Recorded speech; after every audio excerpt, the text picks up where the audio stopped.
मुझे लगता है कि ये जो दौर चल रहा है पत्रकारिता का, उस कथित पत्रकारिता का और पतित पत्रकारिता का, उसने पत्रकारिता को ही खत्म कर दिया है। आप किसी अब और उम्मीद में मत रहिए। किसी पत्रकार से अब आप कोई उम्मीद मत रखिए। भूल जाइए कि फिर क्रांति कुमार वैद्य पैदा हो।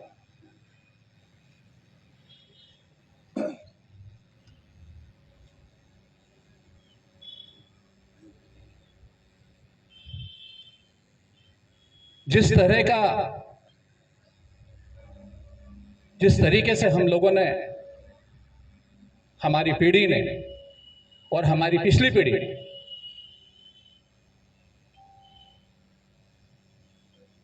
पत्रकारिता को खत्म किया है,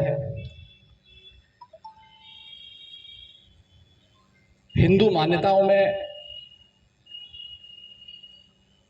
आत्मा को एक बार तर्पण करने का विधान है, लेकिन समय की बलिहारी देखिए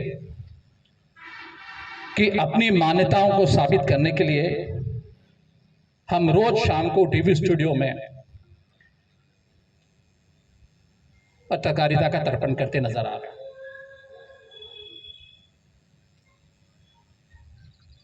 और ये करते हुए हमारे चेहरों पर कोई शर्म नहीं है।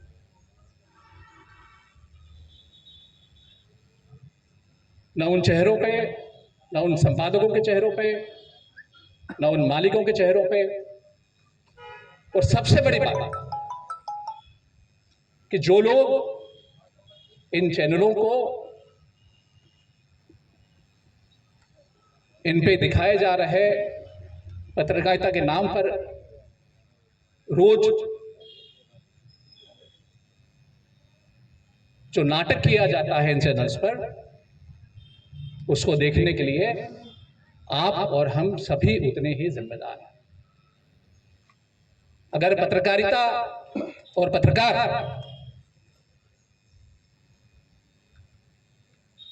इस स्थिति के लिए जिम्मेदार हैं, तो आप लोग भी जिम्मेदार हैं।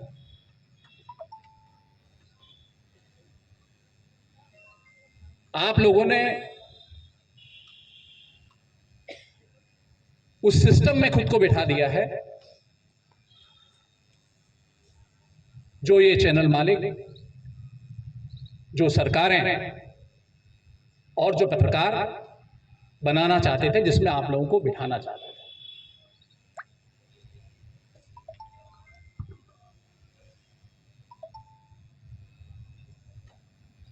आपको उन कार्यक्रमों के लिए प्रोग्राम कर दिया गया है। पहले टीवी के लिए प्रोग्राम बनाए जाते थे, न्यूज चैनल के लिए प्रोग्राम बनते थे,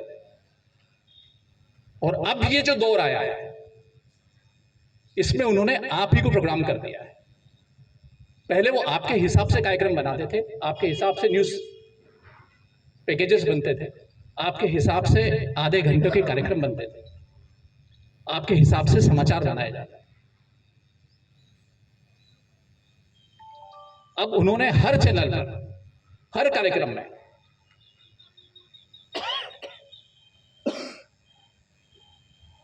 इस तरह के कार्यक्रम बनाने शुरू कर दिए हैं कि आप कोई भी चैनल देखें, किसी भी समय आप अपने ड्राइंग रूम में टीवी सेट को ऑन करें, आपको वही नजर आएगा। सारे चैनल एक जैसे नजर आएंगे, दो वक्ता बुलाए जाएंगे,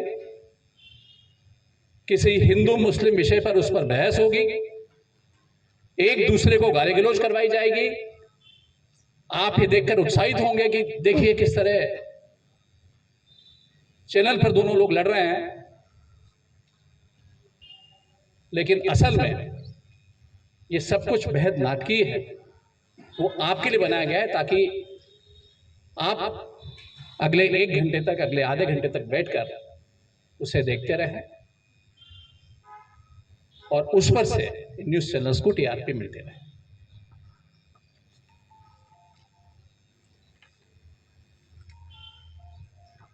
इस तरह लोगों को शाम को टीवी चैनल पर बुलाकर वक्ताओं को लड़ाना ये एक बड़ी सोची समझी राजनीति के तहत, एक सोची समझी रणनीति के तहत शुरू किया गया। यहाँ बहुत सारे ऐसे हमारे पत्रकार मित्र भी बैठे होंगे जो अलग अलग राष्ट्रीय चैनल के लिए या प्रादेशिक चैनल के लिए काम कर रहे हैं। उन्हें पता है कि किस तरीके से पहले उनकी एक छोटी सी खबर जब वो यहाँ से भेजते थे तो वो खबर प्रदेश या राष्ट्रीय स्तर पर उस खबर की चर्चा होती थी, उस खबर को लिया जाता था, उस खबर को नेशनल चैनल पर दिखाया जाता है। अब आप में से कितने लोगों की ऐसी खबरें राष्ट्रीय चैनल पर जगह बना पाती? ऐसा इसलिए नहीं हो रहा है कि उन खबरों की गुंजाइश खत्म हो गई है, वो खबरें खत्म हो गई है, उन खबरों का महत्व कम हो गया है। ऐसा इसलिए है क्योंकि उन खबरों को खत्म कर दिया गया है, खबरों को ही खत्म कर दिया गया है। हर खबर का अपना एक खर्च होता है। एक स्ट्रिंगर जब यहाँ से खबर भेजता है, वो खबर को तैयार होने तक उस पर जो खर्च आता है, करीब एक पैकेज अगर वो होता है कि 7 से 8 मिनट की अगर खबर तैयार हो रही है किसी बड़ी खबर पर, तो उस पे उस संस्थान को 10 से 12 हज़ार रुपये खर्च करने पड़ता है। और अगर प्राइम टाइम में अगर 180 मिनट अगर ऐसी किया जाए तो लगभग 2-2.5 लाख रुपए का खर्च चैनल को हर महीने सिर्फ इन खबरों को लेकर करना होगा प्रतिदिन। और इसके बजाय अगर आपने 2 मेहमान बुला लिए, एक जिसने भगवा कपड़ा पहना हुआ है, एक जिसने सिर पे टोपी लगाई है और जिसकी दाढ़ी है,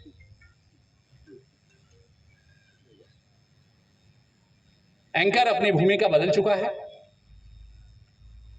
अब वो इस कोशिश में लगा हुआ है कि किस तरीके से उन दोनों को लड़वाया जाए और आप अगले आधे घंटे तक बैठकर वो कार्यक्रम देखते रहे। इस नई वाली जो नया सिस्टम है, इसमें चैनल का कोई खर्च नहीं होता। सिर्फ 2 लोग बुलाने होते हैं और अगले 2 से 3 घंटे चैनल का काम चल जाता है। हमेशा पत्रकारिता पर यह सवाल उठ रहा है कि पत्रकारिता संक्रमण काल से गुजर रही है, पत्रकार ऐसा कर रहे हैं। भैया आप क्यों देख रहे हैं? आप क्यों नहीं बहिष्कार करते? आप क्यों नहीं बंद कर देते? आप टीवी देखना क्यों नहीं बंद कर देते? आप वो अखबार जो सही खबरें नहीं दे रहे बंद कर दीजिए। मैं खुद एक अखबार मालिक हूं, मैं कह रहा हूं अगर मेरे अखबार में आपको अगर अच्छी खबर नहीं मिलती है, आपके काम की खबर नहीं मिलती है, मत लीजिए उसे। ये जो कचरा पढ़ने की और कचरा देखने की आदत जो आपने डाली है, असल में ये आपकी आदत नहीं है। बस मैं जो बात कह रहा था कि ये उसी की प्रोग्रामिंग आपके दिमाग में की गई।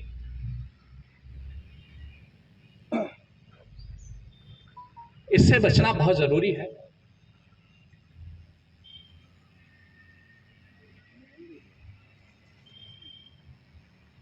एक समय था, बहुत ज्यादा पुरानी बात भी नहीं है, चाहे वो राज्यसभा टीवी का समय रहा हो या इन चैनलों का ही शुरुआती दौर रहा हो। आपने देखा है किस तरीके से बहुत अच्छे कार्यक्रम बनाए जाते थे, उन कार्यक्रमों को दिखाया जाता था। और अब भी वो कार्यक्रम सबसे ज्यादा सोशल मीडिया पर, खासकर यूट्यूब पर लाखों और करोड़ों की व्यूअरशिप के साथ मौजूद है। राज्यसभा टीवी जैसा चैनल जिसे कि दर्शकों ने पूरी तरह नकार दिया था, जब सरकारी चैनल है, उसके कार्यक्रमों को देखना बंद कर दिया था। मैं आपको बताना चाहता हूं कि इस समय जब यूपीएससी की तैयारी, आईएएस और आईपीएस बनने के लिए जब बच्चे तैयारी कर रहे होते हैं, उस समय वो सबसे ज्यादा जो चैनल देखते हैं वो राज्यसभा टीवी का चैनल है। राज्यसभा टीवी ने जो प्रोग्राम बनाए हैं लोगों पर, जो विषयों पर, उन्हें आज 10 साल बाद, 5 साल बाद देखा जा रहा है। तय आपको करना पड़ेगा कि क्या देखना है क्या नहीं देखना है। बहुत आसान है गाली देना कि सब अखबार इतने खराब हो गए हैं, चैनल इतने खराब हो गए हैं, उससे कुछ नहीं होने वाला है, और खराब होना है स्थिति। कोई क्रांतिकारी नहीं आने वाला है, बिल्कुल भूल जाइए, दिमाग से निकाल दीजिए बात को कि पत्रकारिता की कोई स्थिति बदलने वाली है, बिल्कुल नहीं बदलेगी। क्या आपने डिमांड की है ऐसी कोई? आप खुद देखिए कि न्यूज चैनल के नाम पर आप खुद क्या देख रहे हैं, और जब आप वो देखते हैं, आप अगले आधे घंटे 1 घंटे तक वो चीजें देखते हैं, वो कार्यक्रम उनके टॉप रेटेड प्रोग्राम में होता है और उसका सबसे ज्यादा रेवेन्यू उन्हें मिलता है। तो अगर आप चाहते हैं कि पत्रकारिता बदले, पत्रकारिता ठीक हो, पत्रकारिता में बदलाव आए, तो सबसे पहले आप अपनी आदत बदलिए। आप जिस दिन अपनी आदत बदल देंगे, पत्रकारिता भी ठीक हो जाएगी। जिले में एक कलेक्टर आता है, अगर कलेक्टर ईमानदार है, पूरा जिला ठीक हो जाता है।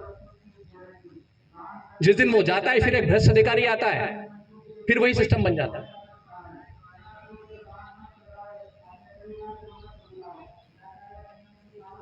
तय आपको ही करना होगा कि आप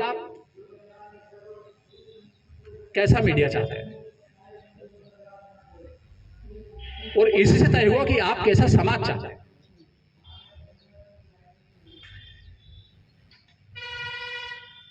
पत्रकारिता की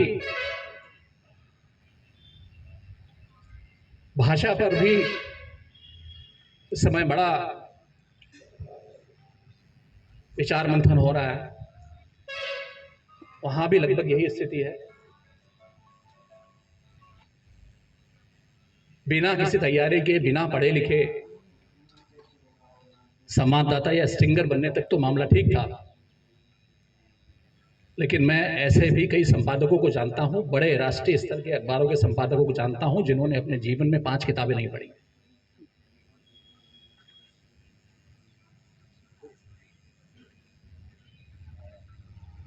देश के बड़े बड़े अखबारों में संपादकीय ठेके पर लिखवाई जाती है। आप जो भी अखबार पढ़ रहे हैं यहां थांदला में, उसमें जो संपादकीय पेज पर जो संपादकीय लिखी गई है, वो उसके संपादक ने नहीं लिखी है। वो ठेके पर तय किए गए उन 4 या 5 लोगों में से किसी एक ने लिखी है, जिसका जब नंबर आता है उसकी संपादकीय प्रकाशित कर दी जाती है।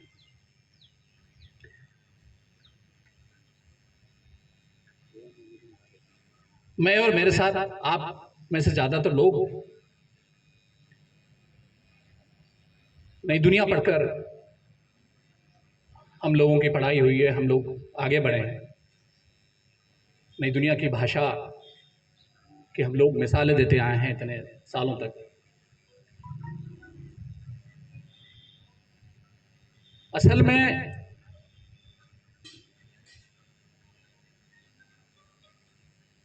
भाषा का मामला नई दुनिया हो, दैनिक भास्कर हो, नवभारत हो,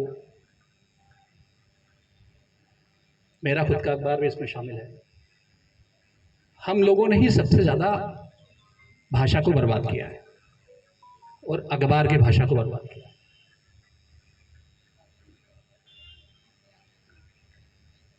नई दुनिया को याद उसकी भाषा के लिए नहीं रखा जाना चाहिए, उसके कंटेंट के लिए रखा जाना चाहिए। उसमें राहुल बारपूजे जैसे संपादक थे, उसमें राजेंद्र माथुर जैसे संपादक थे। इन संपादकों ने जो लेख, जो संपादकीय,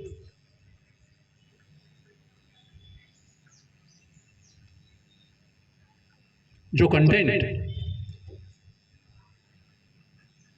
आप लोगों के लिए जुटाया था, नई दुनिया को उसके लिए जाना जाना चाहिए। और कुछ अखबारों को हमारी भाषा खराब करने के लिए जाना चाहिए, जिसमें दैनिक भास्कर पहले नंबर पर। मैं दैनिक भास्कर, मैंने 18 साल दैनिक भास्कर में बिताया है, 5 साल इंदौर दैनिक भास्कर का संपादक रहा हूं। यहां जो अखबार आता था उसका संपादन भी मैं ही करता था। मैं जिम्मेदारी ले रहा हूं कि अखबारों की भाषा खराब करने में मेरी भी जिम्मेदारी रही है।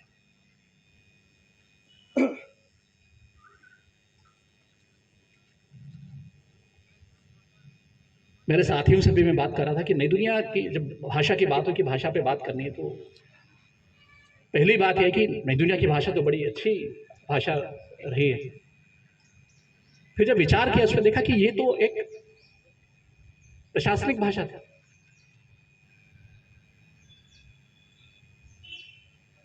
जिस तरह स्कूलों में या कॉलेज में जब हम पढ़ रहे होते थे, तो जो प्रश्न पत्रों में जो भाषा होती है, उच्च हिंदी, प्रशासनिक हिंदी,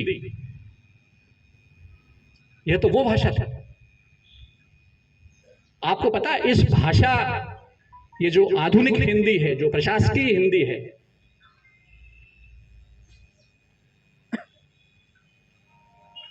इसका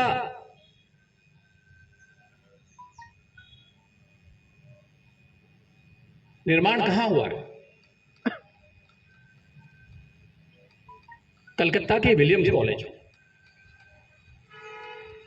1857 के गदर के बाद जब अंग्रेजों को लगा कि अब जाना पड़ेगा, तो उन्होंने जो सबसे पहला जो काम किया, वो ये काम ये था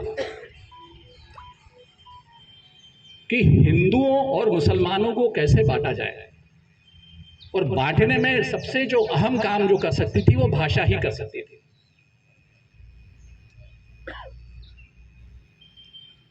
जॉन गिलक्रिस्ट नाम के सर्जन हुआ करते थे अमेरिका में, स्कॉटलैंड में। वो बहुत ही बुरे सर्जन थे। डॉक्टर इतने खराब थे कि उन्होंने अपनी डॉक्टरी छोड़ दी थी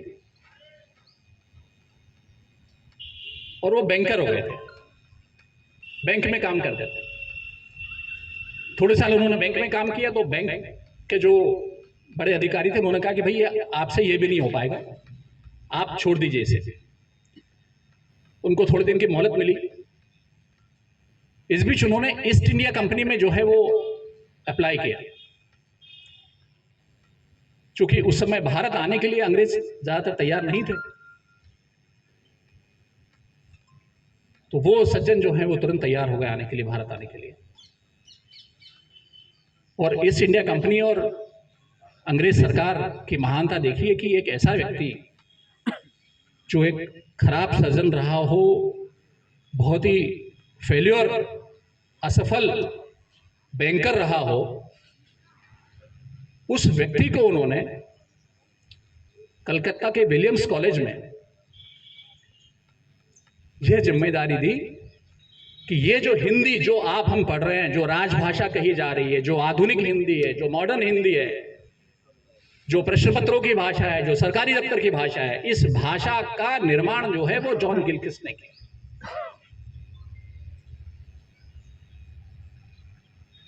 आप अंग्रेजों की नीयत कैसे पता लगा सकते हैं कि किस तरीके से उन्होंने भाषा के आधार पर एक दोयम दर्जे के व्यक्ति को इतनी महत्वपूर्ण जिम्मेदारी देकर हमारी भाषा को बर्बाद कर दिया।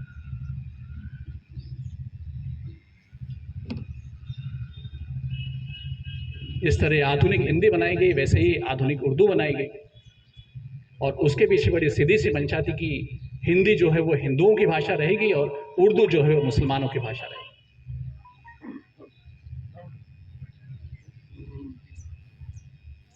बनारस के जो हिंदी के जो विद्वान थे, उन्होंने सबसे पहले इस बात का विरोध किया कि ये कोई भाषा है, हम तो अवधी पढ़ के आए, हम तो हिंदवी वाले लोग हैं, और हमारी जो भाषा है उसमें उर्दू के बिना, उसमें पर्शियन के बिना, उसमें बाकी दूसरी क्षेत्रीय भाषाओं के बिना हमारा काम नहीं चलता, हमारी भाषा ये नहीं हो सकती। हिंदी के, हमारे हिंदी कुल के अग्रज भारतेंदु हरिश्चंद्र जी को जिम्मेदारी दी गई कि वो किसी तरीके से लोगों को राजी करें इस बात के। भारतेंदु जी ने उनसे कहा कि इसमें कुछ उर्दू भी डालते हैं, कुछ ये भी डालते हैं। धीरे धीरे करके जो है उस भाषा को एक्सेप्टेंस के लेवल तक लाया गया कि जिससे कम से कम वो सब दूर ग्रहण किया जा सके। चूंकि अंग्रेजी राज था, हर सरकारी दफ्तर में, हर स्कूल में, कॉलेज में वही हिंदी, आधुनिक हिंदी जो जॉन गिलक्रिस्ट ने तैयार की थी अपने कुछ सलाहकारों के साथ मिलकर, उस भाषा को आगे बढ़ाया गया।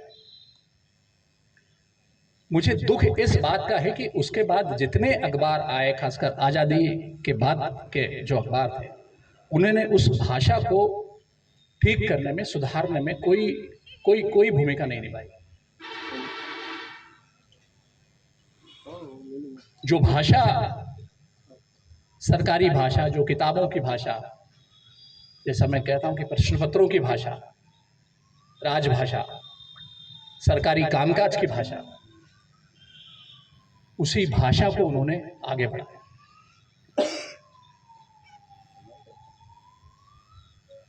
वो भाषा इतनी क्लिष्ट थी। आज जब आप देखते हैं आपके बच्चे अच्छी हिंदी, यहाँ तो फिर भी ठीक है कि एक हिंदी का वातावरण है थानला सी जगह में या इस तरह के कस्बों में, लेकिन आप अगर इंदौर की बात करें, आप अगर मुंबई की बात करें, आप दिल्ली की बात करें, आप किसी भी बड़े शहर की बात करें, वहाँ के जो सामान्य मध्यम वर्गीय परिवार हैं, उन परिवारों में एक बड़ी समस्या हिंदी भाषी परिवार कि बच्चे को हिंदी नहीं आती। कैसे आएगी? आपने कभी उसे हिंदी सिखाने की कोशिश की है? आपने चूंकि खुद ने और आपके परिवार में वही हिंदी पढ़ाई गई जो कि जॉन गिलक्रिस्ट ने तैयार की थी, और वो इतनी क्लिष्ट हिंदी थी कि आपका बच्चा, आपका पोता, आपका बेटा उस हिंदी को पढ़ने को तैयार नहीं है।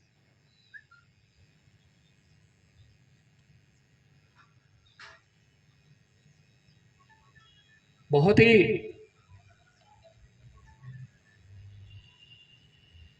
दुख के साथ मुझे कहनी पड़ रही है बात कि देश के जो हिंदी के जो बड़े 6 अखबार, 8 अखबार, 10 अखबार,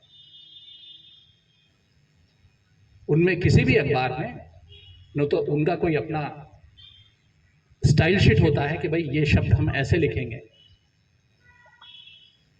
न उसमें कभी भाषा को लेकर कोई काम किया जाता है।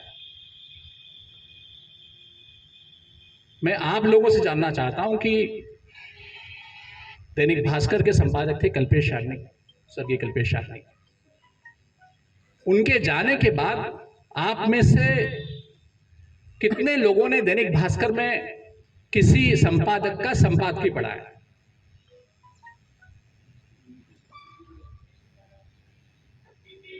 असंभव के विरुद्ध उनका एक कॉलम आता था। वो कॉलम जिस दिन से बंद हुआ है, इतने बड़े संस्थान, देश का इतना बड़ा अखबार, उसमें संपादकीय की ऐसी दरिद्रता छाई हुई है कि एक भी संपादकीय पहले पेज पर या किसी संपादक के नाम से पिछले 3 सालों में आज तक नहीं छपा है। और दैनिक भास्कर की ही बात नहीं है, आप कोई और दूसरा अखबार उठा के देख लीजिए, आप नई दुनिया ले लीजिए, आप दैनिक जागरण ले लीजिए,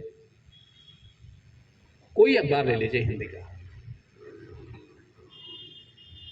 हमारी रोजी रोटी ये अखबार है, हमारा बिजनेस ये अखबार है।